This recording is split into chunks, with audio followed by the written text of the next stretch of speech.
Matthew 23, a warning against hypocrisy.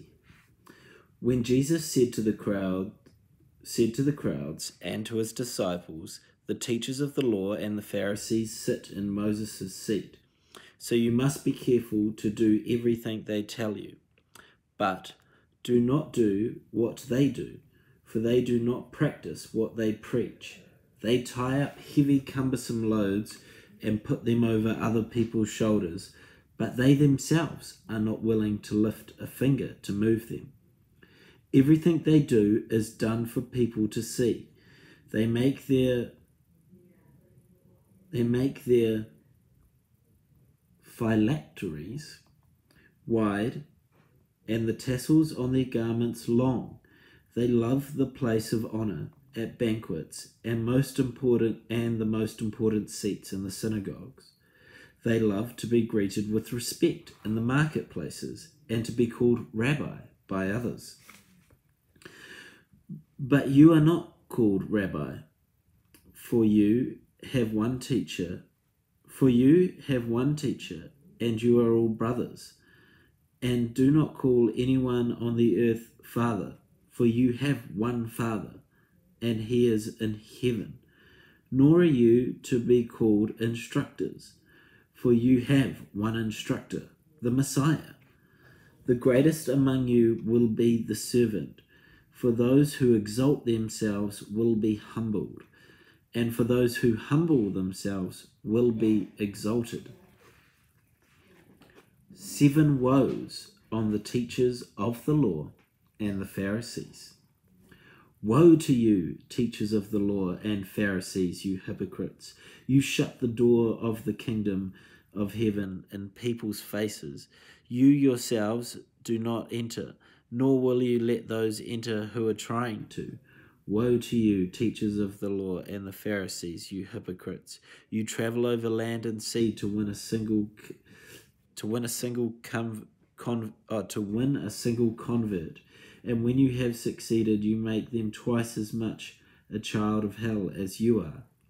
Woe to you, blind guides! You say, if anyone swears by the temple, it means nothing. But anyone who swears by the gold of the temple is bound by that oath.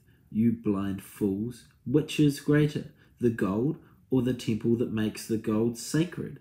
You also say, if anyone swears by the altar, it means nothing. But anyone who swears by the gift on the altar is bound by that oath. You blind men! Which is greater, the gift or the altar that makes the gift sacred?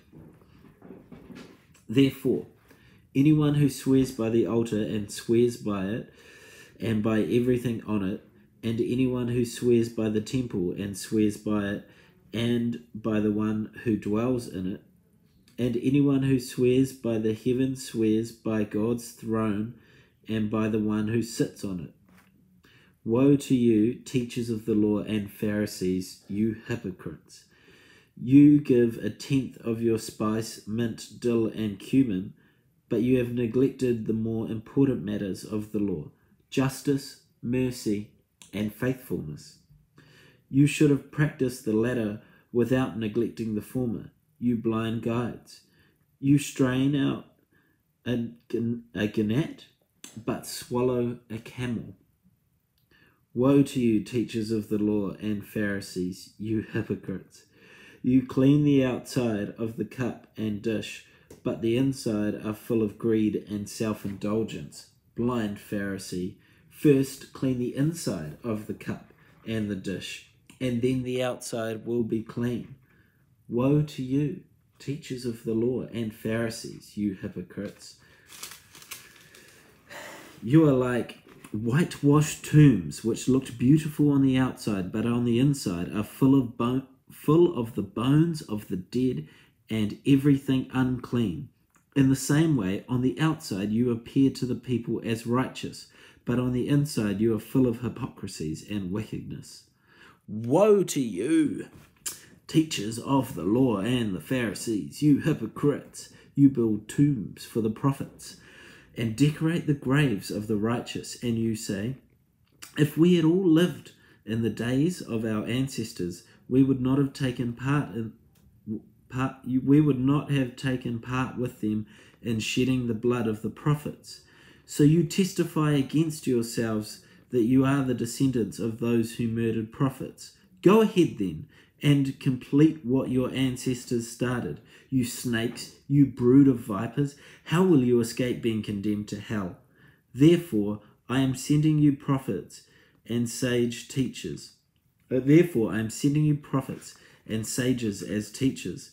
Some of them you will kill and crucify. Others you will flog in your synagogues and pursue from town to town. So upon you will come all the righteous blood, upon you will come all the righteous blood that has been shed on earth, from the blood of the righteous Abel to the blood of Zechariah, son of Berechiah, whom you murdered between the temple and the altar. Truly I tell you, all this will come on this generation. Jerusalem, Jerusalem, you will kill the prophets and stone those sent to you.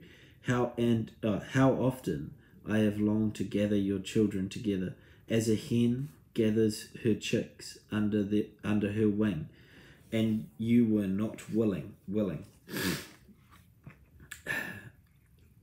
Look, your house is left to you desolate, for I tell you, you will not see me again until you say, blessed is he who comes in the name of the Lord.